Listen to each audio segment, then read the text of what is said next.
Hello everyone, welcome back to my YouTube channel. तो आज की इस वीडियो में मैं आपको बताने वाला हूँ प्रोटोकॉल्स यूज्ड इन आईओटी।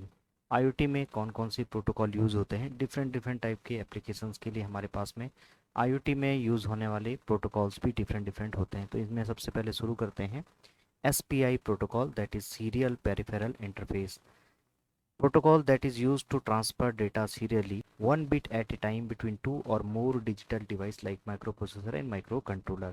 ऐसा प्रोटोकॉल जिसमें डेटा आपका ट्रांसफ़र होता है सीरियली, यानी कि बिट बाय बिट आपका ट्रांसफ़र होता है। सिंक्रोनस सीरियल कम्युनिकेशन इसमें यूज़ होता है। सिंक्रोनस का मतलब है कि इस टाइप के जो प्रोटोकॉल्स होते हैं इसमें किसी भी मशीन्स को ट्रिगर करने के लिए सेम क्लॉक की ज़रूरत पड़ती है। आपका जो आउटपुट है वो इनपुट के साथ में सिंक्रोनाइज होगा due to the single clock pulse used preliminary in embedded system for short distance wire communication between two integrated circuit। Through wire communication करने के लिए भी हम इस टाइप के जो प्रोटोकॉल्स हैं एसपीआई प्रोटोकॉल, उसको हम लोग यूज़ करते हैं। SPI uses a main sub-node master slave architecture where one main devices orchestrates communication by providing the clock signal and chip select signal S, which control any number of subservient peripherals। तो इस SPI communication protocol के अंदर हमारे पास में master and slave architecture होता है, जिसमें कि आपका जो मेन डिवाइस होती है, यानी कि जो मास्टर डिवाइस होती है, वो कम्युनिकेशन को इनिशियलाइज करती है और देन स्लेव उस मास्टर डिवाइस से कम्युनिकेट करती है। इसमें डिफरेंट टाइप्स के सिग्नल्स हम लोग यूज़ करते हैं। फर्स्ट वन इज़ SCL की serial clock clock signal from main. तो यहाँ पर SCL के आप देख रहे हैं कि ये आपका मेन क्लॉक है। तो जो आपका सीरियल पेरिफेरल इंटरफेस है, एक सिंक्रोनाइज सिस्टम है कम्युनिकेट करने के लिए। तो एक सिंगल क्लॉक आप देखेंगे कि सभी स्लेव्स को गई हुई है। यहाँ पर आप देखेंगे कि सिंगल क्लॉक गई है, यहाँ पर भी आपकी सिंगल क्लॉक और ये भी आपकी सिंगल क्लॉक। तो सिंगल क्लॉक पल्स यूज होती है to synchronise your output with your input, जिससे कि आउटपुट और इनपुट के बीच में किसी भी तरीके का क्रॉस टॉक या डिले आपको नहीं मिलता है। यानी कि इनपुट आप प्रोवाइड करते हैं तो इमिजिएटली आपको आउटपुट मिलती है उसी टाइम फ्रेम में। MOSI मेन आउट सब इन। तो यहाँ पर MOSI data output from main, यानी कि मेन से डेटा जो आपका निकल रहा है that is MOSI and slave द्वारा रिसीव किया जा रहा है। इसी तरीके से है आपका MISO, यानी कि मेन इन सब out out data output from सब, यानी कि जो आपका स्लेव है that is the sub servant. तो यहाँ से एक डेटा कम्युनिकेट हो रहा है मास्टर की तरफ को। तो बेसिकली ये आपका क्या है, एक तरीके का बाई डायरेक्शनल कम्युनिकेशन है। तो यहाँ से जो आने वाला आउटपुट है that is MISO। CS chip select active low signal from main to address sub and initiate transmission. तो CS का काम क्या है, CS ही डिफाइन करता है कि किस स्लेब से कम्युनिकेशन होना है मास्टर का। तो यहाँ पर आप देखेंगे कि मास्टर के पास में 4 CS सिग्नल हैं और बेसिकली ये आपके एक्टिव लो सिग्नल होता है। एक्टिव लो सिग्नल की स्थिति में जब S1 यानी कि SS1 जो आपका चिप सेलेक्ट सिग्नल है, अगर ये इनेबल होता है that time slave 1 will be communicate with master. और जब आपका इनमें से किसी पर भी अगर आपका मास्टर जो है चिप सेलेक्ट सिग्नल को एक्टिव लो करता है, तो उस टाइम पर जो कंसर्न स्लेव होगा वो मास्टर के साथ में कम्युनिकेट करेगा। तो चिप सेलेक्ट सिग्नल ही डिसाइड करता है कि किस स्लेव के साथ में कम्युनिकेट करना है। करेक्ट। तो ये था आपका SPI serial peripheral interface. Next हम लोग बात करते हैं SDI सिक्योर डिजिटल इंटरफेस। ये भी एक प्रकार का प्रोटोकॉल है जो आपका यूज़ होता है IoT सिस्टम के अंदर। Serial digital interface SDI is a family of digital video interface first standardized by SMPTE, the society of motion picture and television engineers in 1989। तो यहाँ पर ये सबसे पहले SMPTE के नाम से इंट्रोड्यूस किया गया था, स्टैंडर्डाइज किया गया था। इसके कुछ एग्जांपल्स हैं ITUR ABT.656 and SMTE259M define digital video interface use for broadcast grade video. A related standard known as high definition serial interface SDI। SDI आपने देखा होगा, जो आपका high definition serial digital interface होता है। और यूट्यूब के अंदर भी जो वीडियो आपकी जाती है वो HD और SDI फॉर्मेट में जाती है। SDI 12 stands for serial data interface at 1200 baud. तो 1200 क्या है, इसका बॉड रेट है।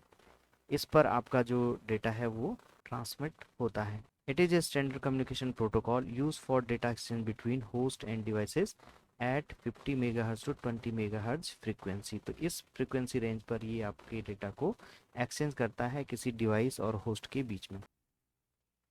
तो यहाँ पर आप देखेंगे कि SDI जो आपका सिक्योर डिजिटल इंटरफेस है, कुछ इस टाइप के आपके जो SDI इंटरफेस हैं वो आपके यूज़ होते हैं फॉर कम्युनिकेशन। तो ये एक तरीके का क्या है, आपका वीडियो इंटरफेस है, जिससे आप एक डिवाइस से दूसरे डिवाइस में वीडियो सिग्नल को ट्रांसमिट करते हैं। तो बेसिकली ये आपने देखा होगा आपकी टेलीविज़न की और आपके प्रोजेक्टर्स, इनके पीछे आपको ये स्लॉट आपको देखने को मिलता है। इसमें जो स्टैंडर्ड है आपका SDI की, कुछ इस तरीके के स्टैंडर्ड्स हैं, जैसे SMTE259M, इसका नाम है SDI, और इंट्रोड्यूस हुआ था 1989 में। बिट रेट यहाँ पर दिया हुआ है, और इसमें जो आपका वीडियो फॉर्मेट्स है वो इस तरीके से पिक्सल्स जो आपके गिवन है इसमें दिया हुआ है। ठीक है, कुछ और इसमें स्टैंडर्ड्स हैं, आप देख सकते हैं यहाँ पर SMPT जो आपका SDI जिसकी हम बात कर रहे थे, तो इसका जो पिक्सल रेट है वो और 720 पिक्सल्स से 1080i तक होता है। तो इस तरीके से आपके अदर स्टैंडर्ड्स भी हैं जो डिफरेंट डिफरेंट बिट रेट्स और फॉर्मेट्स में अवेलेबल होते हैं। नेक्स्ट टाइप का जो प्रोटोकॉल है वो है आपका CoAP protocol, constraint application protocol, इसका पूरा नाम है constraint application protocol. CoAP is a specialised web transfer protocol for use with constraint nodes and constraint network in the internet of things. तो जो COAP जो protocol है वो use होता है जहाँ पर आपके कंस्ट्रेंट नोड्स होते हैं और कंस्ट्रेंट नेटवर्क्स होते हैं। तो कंस्ट्रेंट नोड कौन से होते हैं, जहाँ पर एक डिवाइस से आपके मल्टीपल डिवाइसेस कम्युनिकेट कर रहे होते हैं, that is the constraint nodes. COAP is also a client server protocol design for the internet of things. COAP एक तरीके का क्लाइंट सर्वर प्रोटोकॉल भी है जो कि IoT के लिए डिज़ाइन किया गया। बेसिकली क्लाइंट सर्वर का मतलब है कि आपके पास एक डिवाइस है, दैट इज़ द क्लाइंट, एक क्लाउड सर्वर है जहाँ पर आपका डेटा स्टोर है, या फिर जहाँ पर आपने डेटा सेंड करना है या कम्युनिकेट करना है या कमांड पास करनी है या कोई डेटा आपको ट्रांसफ़र करना है। तो आपका जो क्लाइंट है वो सर्वर के साथ कम्युनिकेट करने के लिए यहाँ पर गेट, पोस्ट और पुट मेथड को यूज़ करता है। तो डिफरेंट डिफरेंट टाइप के कम्युनिकेशन मेथड्स यूज़ होते हैं।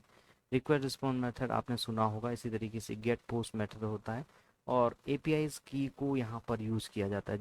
It too targets constraint devices but is model on the world wide web resources URLs and HTTP। तो ये क्या करता है, आपके URL और HTTP पर काम करता है, यानी कि वर्ल्ड वाइड वेब के ऊपर काम करता है। तो URL में भी आप क्या करते हैं, जैसे कुछ कमांड होती है हमारी URL पर हम लोग गिवन करते हैं, और वो कमांड आपकी गेट मेथड द्वारा सर्वर को रिक्वेस्ट सेंड करता है, और सर्वर वहाँ से पोस्ट मेथड द्वारा उसका रिस्पॉन्ड करता है।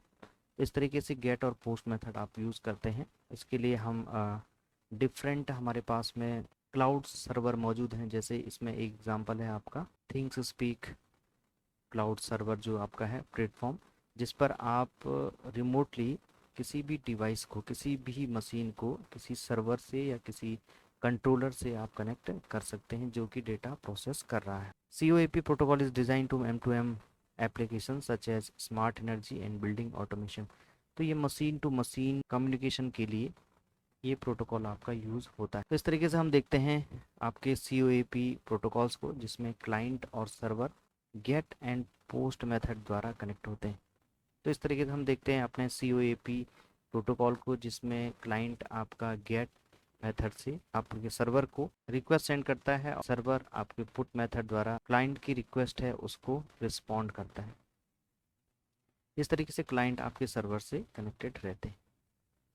डिफरेंट डिफरेंट क्लाइंट्स आपके डिफरेंट डिफरेंट सर्वर से कनेक्टेड होते हैं COAP प्रोटोकॉल के अंदर। नेक्स्ट टाइप का जो प्रोटोकॉल है that is web socket protocol. It is a bidirectional full duplex protocol use for client server communication. तो ये एक क्लाइंट सर्वर कम्युनिकेशन के लिए अनदर प्रोटोकॉल है, वेब सॉकेट प्रोटोकॉल, जो कि फुल डुप्लेक्स मोड पर काम करता है। फुल डुप्लेक्स का मतलब होता है कि दोनों ही साइड से एक टाइम पर आप दोनों ही साइड से कम्युनिकेट कर सकते हैं। जैसे आपका मोबाइल फ़ोन होता है, ये भी एक फुल डुप्लेक्स मोड होता है। तो जो पहले फ़ोन होते थे जिसमें, जैसे आपने वॉकी टॉकी देखा होगा, जिसमें वन साइड कम्युनिकेशन होता है, यानी कि उसको हम कहते हैं हाफ डुप्लेक्स। जैसे आप बोलेंगे, देन ओवर करेंगे, देन रिसीवर जो है वहाँ से फिर उसके बाद अपनी बात को रखेगा। तो यानी कि एक टाइम पर केवल एक ही पर्सन, या तो रिसीवर या तो सेंडर, कम्युनिकेट कर सकता है। लेकिन फुल डुप्लेक्स के अंदर रिसीवर और ट्रांसमीटर एक साथ ही कम्युनिकेट कर सकते हैं, एक ही टाइम पर वो एक साथ डेटा को ट्रांसमिट कर सकते हैं। Web socket is a computer communication protocol providing simultaneous to way communication channel over a single transmission control protocol. तो टीसीपी आईपी कनेक्शन को फॉलो करता है वेब सॉकेट प्रोटोकॉल। ओके, तो यहाँ पर एक तरीके से जो आपका ट्रांसमिशन कंट्रोल प्रोटोकॉल है वो आपका यूज होता है to establish two way communication. The web socket protocol enable full duplex interaction between a web browser और a other client application and a web server. तो एक वेब सर्वर और एक वेब ब्राउजर के बीच में फुल डुप्लेक्स इंटरेक्शन को establish करने का काम होता है वेब सॉकेट का। जैसे वेब ब्राउजर आपका गूगल क्रोम है, फायरफॉक्स है, और वेब सर्वर के फॉर्म में आपका गूगल है, या फिर आप आईओटी के फॉर्म में अगर हम बात करते हैं तो थिंग्स स्पीक क्लाउड है या एडोफ्रूट्स है, ये आपके वेब सर्वर होते हैं। ठीक है, तो वेब सर्वर और वेब ब्राउज़र जिनसे आप गेट कर रहे हैं कोई इन्फॉर्मेशन, और सर्वर से आपका जो इन्फॉर्मेशन है आपके क्लाइंट तक पहुंच रहा है। तो इसका सबसे अच्छा एग्जांपल है, जैसे आप स्मार्ट फार्मिंग के अंदर हम लोग क्रॉप फील्ड में जो आपका टेम्परेचर और ह्यूमिडिटी का जो डेटा होता है वो हम एज ए क्लाइंट वहाँ से आपका डेटा जो है वेब ब्राउज़र के थ्रू आपके वेब सर्वर को ट्रांसमिट होता रहता है, और रिमोटली आप उसको एग्जामिन और मॉनिटर भी कर सकते हैं। तो ये एक तरीके का कम्युनिकेशन इस्टेब्लिश किया जाता है वेब सॉकेट प्रोटोकॉल के अंदर। आगे आने वाली वीडियोस में हम इस पर एक बहुत अच्छा कंट्रोल सिस्टम डिज़ाइन करेंगे, जिसमें हम वेब सॉकेट प्रोटोकॉल को यूज़ करते हुए वेब ब्राउज़र और वेब सर्वर के बीच में एक कम्युनिकेशन इस्टेब्लिश करेंगे, जिसमें डेटा आपका रियल टाइम जो डेटा है वो वेब ब्राउज़र के थ्रू वेब सर्वर को ट्रांसमिट होता है। तो वेब सॉकेट प्रोटोकॉल में क्लाइंट सर्वर कम्युनिकेशन के बीच में इस्टेब्लिशमेंट करने के लिए सबसे पहले हैंडशेक किया जाता है। Handshake means to establish connection. तो इस प्रोटोकॉल के अंदर क्लाइंट सबसे पहले सर्वर को एक रिक्वेस्ट सेंड करता है, और रिक्वेस्ट सेंड करने के बाद सर्वर उस रिक्वेस्ट को एक्सेप्ट करता है और रिस्पॉन्ड करता है क्लाइंट की तरफ। तो यहाँ पर इस तरीके से हैंडशेकिंग आपकी पूरी हो जाती है। हैंडशेक होने के बाद आपका जो कनेक्शन है वो ओपन हो जाता है और डेटा ट्रांसमिट करने के लिए फ्री हो जाता है। तो यहाँ पर जो डेटा आपका ट्रांसमिट होता है वो बाय डायरेक्शन फॉर्म में होता है, क्योंकि वेब सॉकेट प्रोटोकॉल आपका एक फुल डुप्लेक्स कम्युनिकेशन प्रोटोकॉल है। तो दोनों ही कंडीशन में आपका डेटा जो है ट्रांसमिट होता है, यानी कि सर्वर से क्लाइंट की तरफ डेटा ट्रांसमिट हो सकता है, क्लाइंट से सर्वर की तरफ भी डेटा, एक टाइम पर दोनों एक दूसरे को डेटा ट्रांसमिट कर सकते हैं। नेक्स्ट टाइप का जो प्रोटोकॉल है आपका वो है MQTT, message queuing telemetry transfer protocol. तो जैसे कि आप नाम से ही क्लियर हो रहा है आपका यहाँ पर message queuing telemetry transfer protocol. Telemetry means जो दूर, यानी कि रिमोटली अगर आपको कम्युनिकेट करने हैं दो डिवाइसेस को। सपोज दैट आप अपने घर में बैठे हुए हैं और आपको आप अपने ऑफिस का कोई लोड ऑपरेट करना है। जैसे आपने कहा कि मेरे ऑफिस का दरवाज़ा ओपन हो जाए, गेट ओपन हो जाए, या आप ऑफिस में बैठे बैठे अपने घर की लाइटिंग सिस्टम को कंट्रोल करना चाहते हैं, या टेम्परेचर सिस्टम को कंट्रोल करना चाहते हैं, या सिक्योरिटी सिस्टम को कंट्रोल करना चाहते हैं, तो MQTT प्रोटोकॉल जो है बहुत ज़्यादा यूज़ होने वाला है इस तरीके के एप्लीकेशंस के अंदर। MQTT is a standard-based messaging protocol or set of rules used for machine-to-machine communication. Smart sensor, wearable, and other Internet of Things devices typically have to transmit and receive data over a resource-constrained network with limited bandwidth. तो यहाँ पर क्या है कि जो MQTT protocol होता है बहुत कम बैंडविड्थ के साथ में आपके जो स्मार्ट डिवाइसेस होते हैं, जो IoT डिवाइसेस होते हैं, जैसे आपका ऑर्डिनो है, नोड MCU है, आपका रेस्पबेरी पाई है, या कोई और कंट्रोलर है, तो उससे इजीली कम्युनिकेट कर सकता है। ये एक लाइट वेट मैसेजिंग प्रोटोकॉल है used where client need a small footprint और and connected to unreliable network with a limited bandwidth. तो एक ड्रॉबैक इसका ये है कि जो आपका नेटवर्क होता है वो अनरिलायबल होता है। MQTT is a machine to machine protocol. It provides communication between the devices. तो ये दो डिवाइसेस के बीच में रिमोट कम्युनिकेशन प्रोवाइड करता है। It is a design as a simple and light wait messaging protocol that uses a publish subscribe system to exchange the information between the client and the server.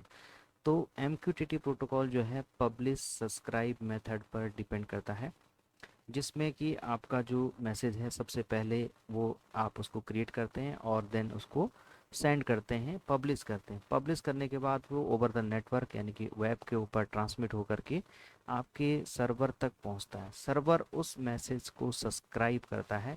Subscribe करने के बाद उस message के back and पर जो code है उसको execute करेगा, और वहाँ पर उस एंड पर आपने अगर कोई कंट्रोलर या कोई कुछ भी आपने कनेक्ट किया है तो सर्वर उस कंट्रोलर तक एक कमांड पास करेगा जो आपने उस मैसेज में रिटर्न करी है। जैसे सपोज एग्जांपल के लिए हम लोग बात कर रहे थे कि हम अपने घर की लाइट्स को ऑन करना चाहते, तो मैंने एक टेक्स्ट लिखा, मैंने एक मैसेज लिखा है लाइट ऑफ या लाइट ऑन। तो वो लाइट ऑफ या लाइट ऑन जो कमांड है वो ट्रांसमिट हो रही है आपके क्लाइंट से सर्वर को, और सर्वर क्या कर रहा है आपके मशीन यानी कि जो आपके कंट्रोलर्स तक उस इंफॉर्मेशन को पहुंचा रहा है, जिससे कि आपके कंट्रोलर जो है कंसर्न जो आपके नोड हैं उनको इनेबल और डिसेबल कर रहा है। It does not require that both the client and server establish A connection at the same time. यहाँ पर क्या है कि ये ज़रूरी नहीं है कि सर्वर और क्लाइंट एक ही कम्युनिकेशन नेटवर्क के अंदर सेम टाइम पर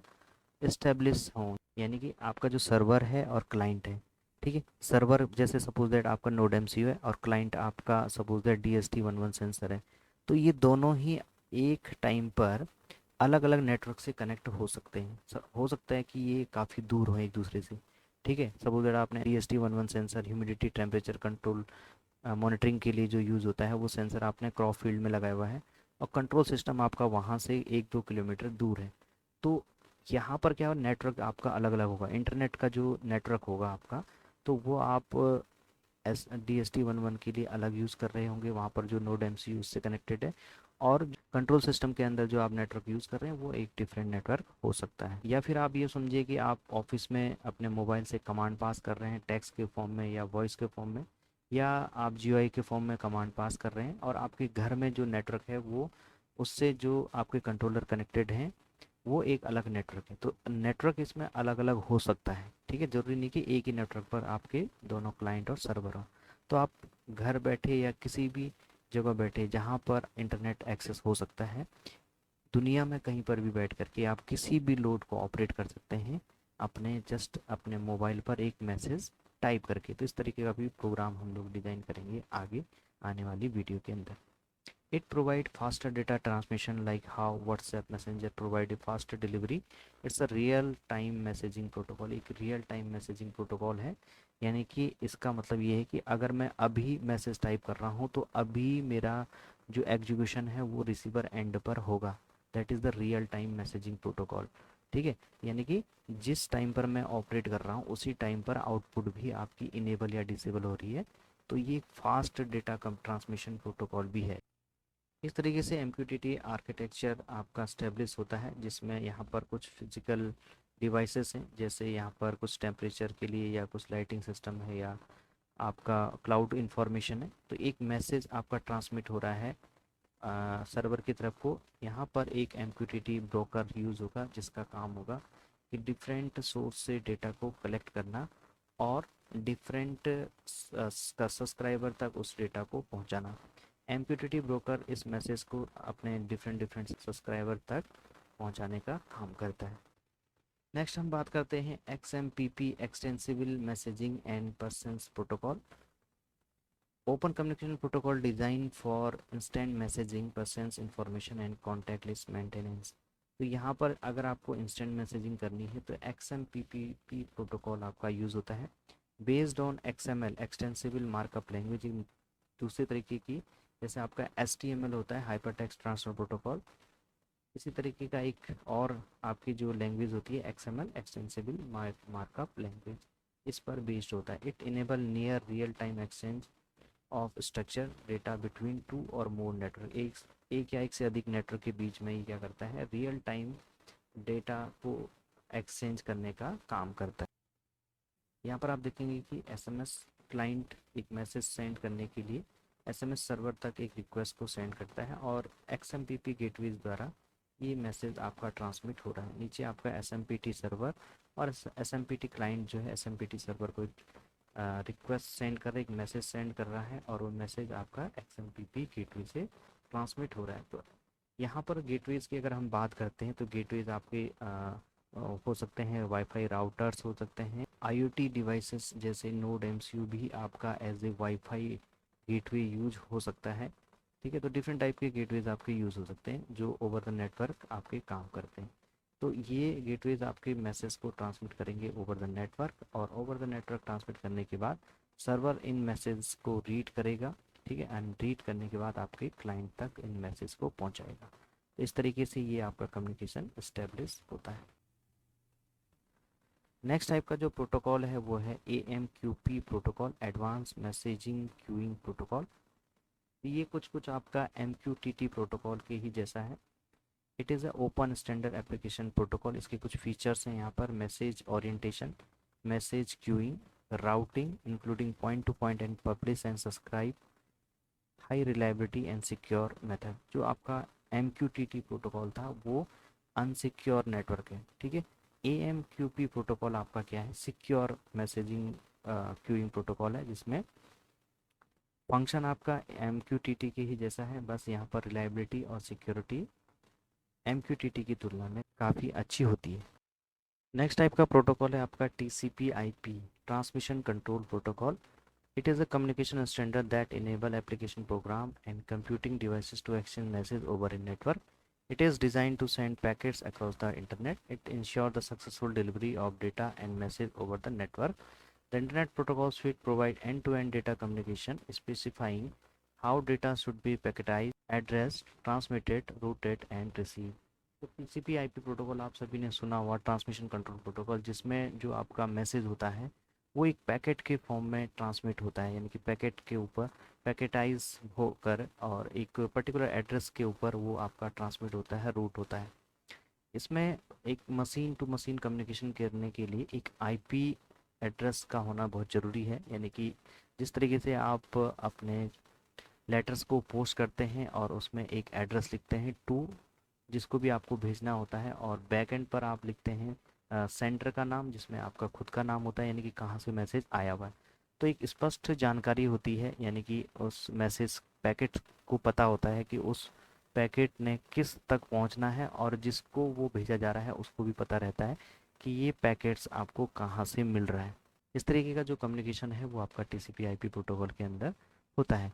दूसरा जो आपका इंटरनेट प्रोटोकॉल है वो end to end data communication को इस्टेब्लिश करने का काम करता है, यानी कि एक नोड से दूसरे नोड तक डेटा को एक्सेस करने का काम करता है। TCP/IP protocol model is divided into 4 different layer. First one is application layer, transport layer, internet layer and network access layer. तो जैसे कि आप जानते हैं कि जो आपका OSI मॉडल होता है उसमें 7 लेयर्स होती हैं। तो जो आपकी 7 लेयर्स ऑफ OSI मॉडल्स हैं, जिसमें सबसे ऊपर application layer, presentation layer, session layer, transport layer, network layer, data link layer और फिजिकल लेयर होती है। इसमें से 4 लेयर TCP/IP मॉडल्स के अंदर आपकी यूज़ होती है, जिसमें एप्लीकेशन लेयर है, ट्रांसपोर्ट लेयर है, इंटरनेट लेयर है एंड नेटवर्क एक्सेस लेयर है। Each layer perform a specific task on the data that is being transmitted over the network channel, and data moves from one layer to another in a present pattern as mentioned below। तो यहाँ पर जो data का movement है, flow of data है, वो किस तरीके से होता है? सबसे पहले एप्लीकेशन लेयर में आपका डेटा पहुँचेगा, then transport layer, then internet layer से होते हुए नेटवर्क एक्सेस लेयर तक आपका डेटा जाता है। तो इस तरीके से आपका डेटा का जो फ्लो है वो टॉप टू बॉटम TCP/IP के अंदर परफॉर्म होता है। नेक्स्ट टाइप का जो प्रोटोकॉल है जो IoT सिस्टम के अंदर यूज़ होता है, that is user datagram protocol. UDP is one of the core communication protocol of the Internet Protocol Suite, used to send message transported as datagram in packets to other hosts on a Internet Protocol network. Within an IP network, UDP does not require prior communication to set up communication channel or data path। तो user datagram के अंदर ये ज़रूरी नहीं है कि आपका network जो है इस्टेब्लिश होना चाहिए। जैसे मैं एग्जांपल बताता हूँ आपको, कि जैसे आप किसी को मेल करते हैं, आपने जब मेल किया तब आपका जो सिस्टम है वो इंटरनेट के दायरे में होना चाहिए, यानी कि इंटरनेट आपके पास अवेलेबल होना चाहिए। भले ही जो आपका रिसीवर है वो इंटरनेट से कनेक्टेड ना हो, लेकिन जो आपका मेल है वो उस रिसीवर तक पहुंच जाता है। ठीक है, तो यहाँ पर ये ज़रूरी नहीं है कि पहले आपका जो नेटवर्क है वो इस्टेब्लिश होना चाहिए, दोनों साइड ज़रूरी नहीं है। एक साइड भी इस्टेब्लिश होगा तो ओवर द नेटवर्क आपका जो मैसेज है वो ट्रांसमिट हो जाएगा और वो आपके रिसीवर को मिल जाएगा जब वो जब भी वो आपके नेटवर्क रेंज में आएगा। Light weight data transport protocol works on top of IP, detect correct data in packets, often used for time sensitive applications such as real time video streaming where speed is more important than accuracy। तो ये कुछ ऐसी जगहों पर real time applications में भी use होता है, जैसे आपका वीडियो स्ट्रीमिंग है और जहाँ पर स्पीड मैटर करती है, एक्यूरेसी नहीं। तो जाहिर सी बात है कि वीडियो स्ट्रीमिंग के अंदर आपको स्पीड की ज़रूरत पड़ती है, तो वहाँ पर आपका यूडीसी प्रोटोकॉल आपका यूज़ होता है। तो इस तरीके से यूजर डेटाग्राम प्रोटोकॉल का एक आर्किटेक्चर दिया हुआ है, दैट इज़ क्लाइंट यहाँ से रिक्वेस्ट को सेंड कर रहा है और सर्वर उसको रिस्पॉन्ड कर रहा है क्लाइंट की तरफ। तो इस तरीके से एक मैसेज आपका ट्रांसमिट हो रहा है सर्वर टू क्लाइंट और क्लाइंट टू सर्वर। तो फ्रेंड्स, ये थे आपके प्रोटोकॉल्स जो यूज़ होते हैं डिफरेंट आईओटी सिस्टम के अंदर। तो आई होप कि वीडियो आपको पसंद आई होगी। वीडियो पसंद आई तो लाइक कीजिए, चैनल पर नए हैं तो सब्सक्राइब कीजिए और शेयर करना ना भूलें। Thank you very much.